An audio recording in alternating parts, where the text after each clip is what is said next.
My name is Bill Gafford. I'm with the Geophysical Society of Houston and chairman of our museum committee.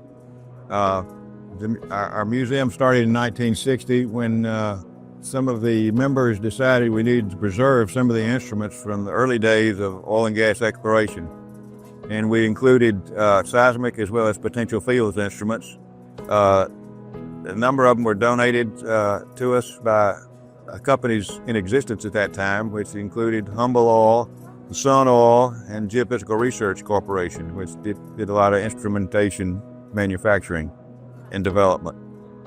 So we've had the museum since then, and recently we've located space to store some of our materials and put them out on display in various schools and colleges around town in people's offices.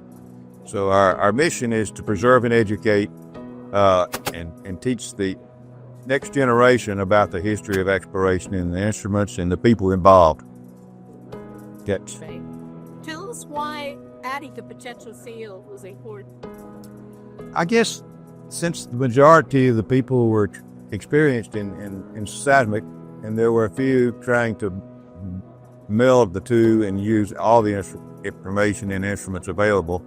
And like I say, we had these instruments donated, and we started doing some research and found out how important some of them were in the early exploration, particularly in finding salt domes in South Texas in the 1920s, which led to discoveries as people started drilling around the salt domes, incorporated the seismic data to try to image deeper in the system and find the production on the flanks of the salt domes.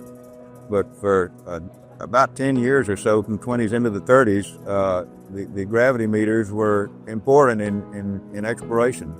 The Iverson collection was acquired by the SEG and the SEG Foundation, and as they closed some of their offices in Tulsa, they needed a home for the collection because it was considered a world-class collection and we wanted to keep it together.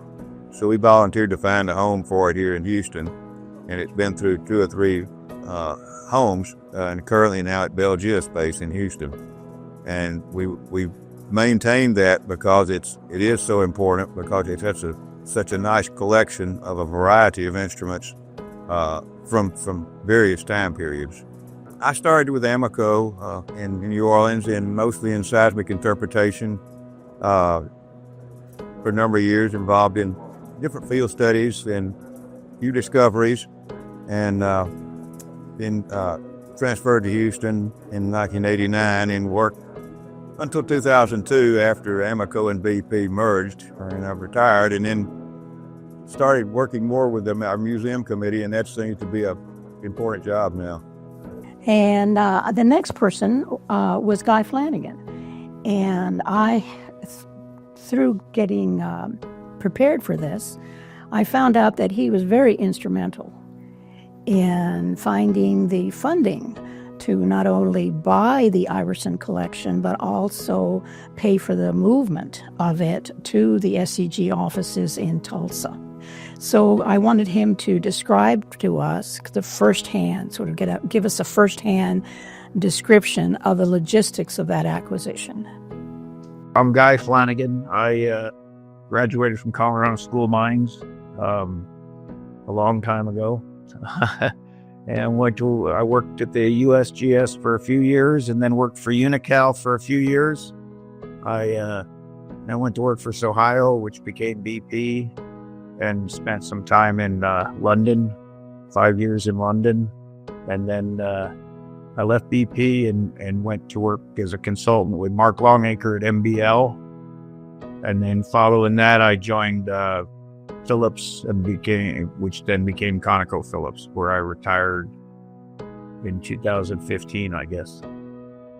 Since then, I've done a little bit of consulting. Right. So I was committee chair for the SEG, vice chair and chairman, 2000 to 2004, something like that. And and when I first went to work for Phillips, Gary Hoover, who was involved with the Geoscience Museum,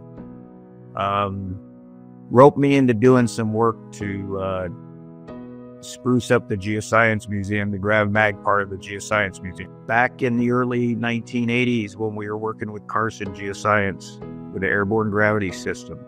But I hadn't had any interaction with him from then until he contacted me in 2001 or so, 2001.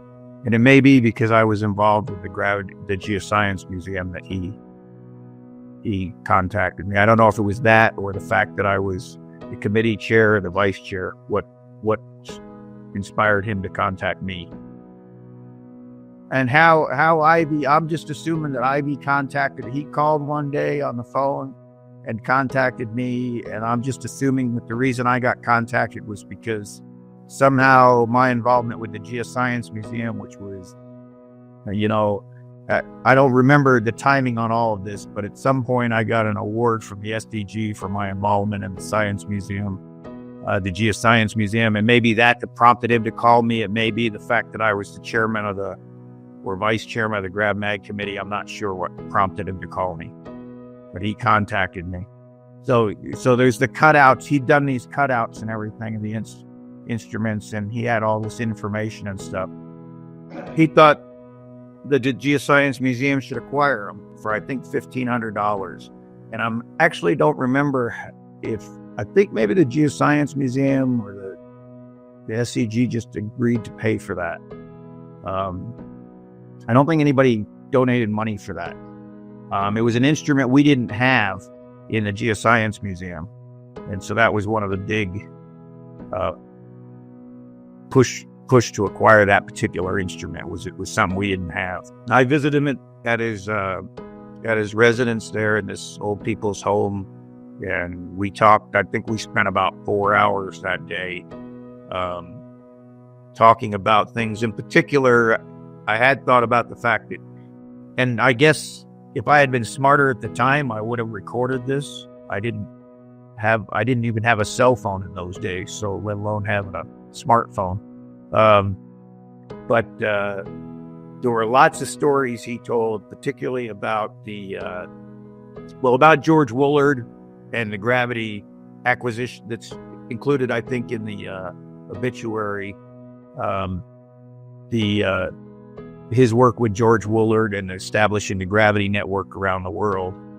And then also probably the more interesting thing was that he talked a lot about the early days of development of gravity meters and Frost and Mott Smith and Atlas and Lacoste and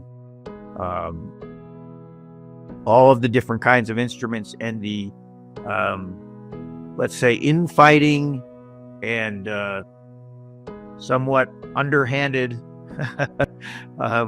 ways that people kind of acquired, changed, sold various things, instruments. It was seemingly a lot of stealing might be putting it harshly, but let's say borrowing ideas from one another and maybe selling things that were knockoffs of similar instruments. And he had been involved. I'm guessing this was, in the late 50s, early 60s.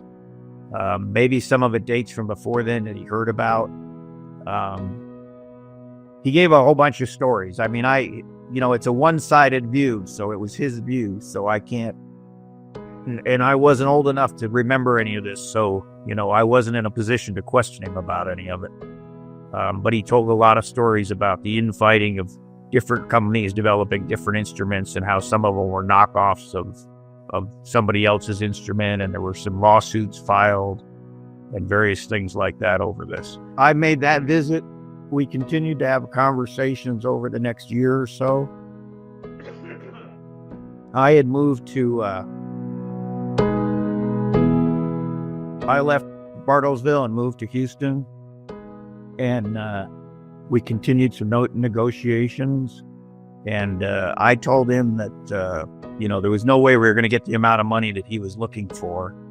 I had told him that from day one, pretty much.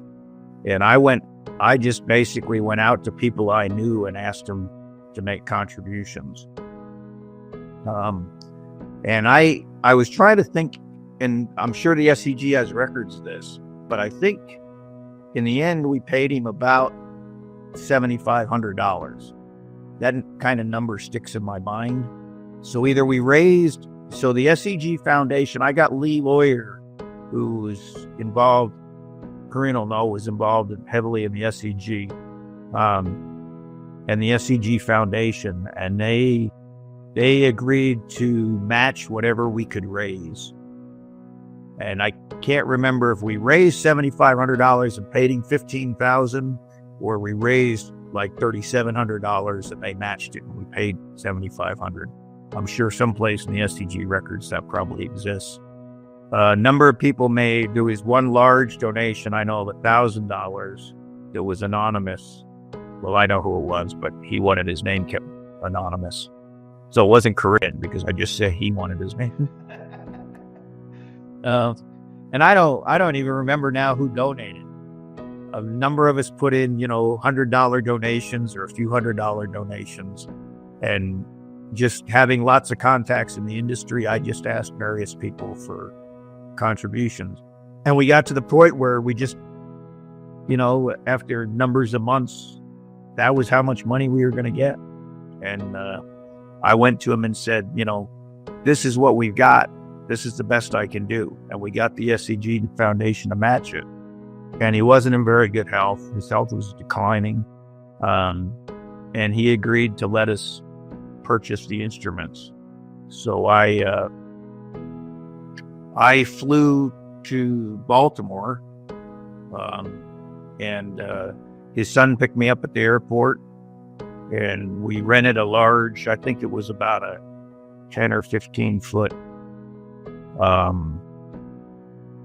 Penske truck, moving truck type truck. Because when I'd been there the first time, I'd seen where this stuff was stored. It was basically just in a storage, one of these large storage units, piled up in there. And it wasn't really it wasn't boxed up or anything really. It was just instruments kind of piled around and stuff. So, we weren't sure how much room we were going to need, and we weren't sure we were going to be able to stack it up in a truck. We could have used a smaller truck, but we didn't. So I got this relatively large truck. It may have been a 10-foot truck in the end. And we basically put the instruments on the floor of this, so they were scattered around on the floor. I think I sent you a picture of when we got back to Tulsa, Julianne, that showed all of the instruments. So I put them in there. We kind of put stuff around them so they would stay in place and they wouldn't shift around while I drove. And then I drove. And then he also had, and this exists someplace. I don't know what the SEG ever did with this, but there are probably 10 or 15 boxes, regular size, like book size boxes that you have, of documentation and notes and manuals and all kinds of stuff that he had. So I don't know what happened to that. Yeah, I would think it's still there. And that was put in there. And then I drove that from Baltimore back to Tulsa. And on the way, I stopped at Virginia Tech and saw Professor Robinson, who had worked with Ivy over the years at Wisconsin. And Ivy had put a lot of the instruments had been put on display at the Smithsonian at one point. They'd also been some of them had been put on display at Virginia Tech. And by this time, Professor Robinson was retired, and he lived on a really nice apple farm outside of Blacksburg. So I went out to his house, got some apples, had a good visit with him, and he took me into Virginia Tech, and he had a number of instruments there still at Virginia Tech that were Ivy's. And we loaded those in the truck as well. And then I drove it on back to Tulsa, and we unloaded it, sorted through it all, and then I came home. But it was put in they built some really nice cases for it, which are probably still the ones that it's displayed in, I'm guessing. And it was on display there at the Geoscience Center till they shut down the Geoscience Center. I don't remember, Corinne, maybe you remember what year that was. I don't remember. Probably 2010 or something. I don't know. Yeah. And then we arranged I looked for some place to get it because they were shipping they packed up everything, but because we'd spent the money on this and we had nice display cases, and it seemed kind of bad to stick all this stuff in storage room someplace. So I got LCT to display it at their offices. So it was in there, as you went into their offices, it was displayed there. And then through various mergers and stuff, it wound up over at CGG, I think, for a while. And then I guess it went to Bell.